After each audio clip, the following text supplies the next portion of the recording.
జయశంకర్ భూపాలపల్లి జిల్లా కేంద్రంలోని మంజూరు నగర్లో శ్రీ వెంకటేశ్వర స్వామి ఆలయంలో ముక్కోటి ఏకాదశి వైభవంగా నిర్వహించారు. వేకువజాము నుంచే భక్తులు భారీగా తరలివచ్చి శ్రీ వెంకటేశ్వర స్వామివారిని దర్శించుకున్నారు. స్వామివారికి ప్రత్యేక పూజాధికారులు నిర్వహించి మొక్కులు చెల్లించుకున్నారు. గోవింద నామస్మరణతో ఆలయ ప్రాంగణం మారుమోగింది. ఈ సందర్భంగా ఆలయంలో నిర్వహించిన అన్నమయ్య సంకీర్తనలు పలువురిని ఆకట్టుకున్నాయి. ఈ కార్యక్రమంలో Singareni collieries company general manager Rajeshwararao దంపతులు, మాజీ ఎమ్మెల్యే గంట్రా దంపతులు పాల్గొని దర్శించుకున్నారు.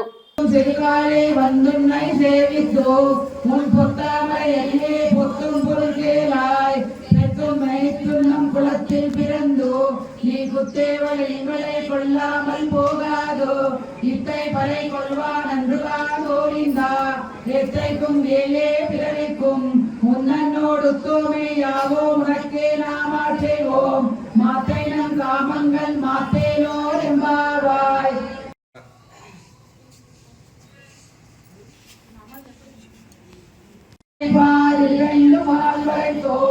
செங்கன் திருமுகத்து செல்வத்தின் மாலால் எங்கும் பெறுவதில் பேச்சு எம்பருவரை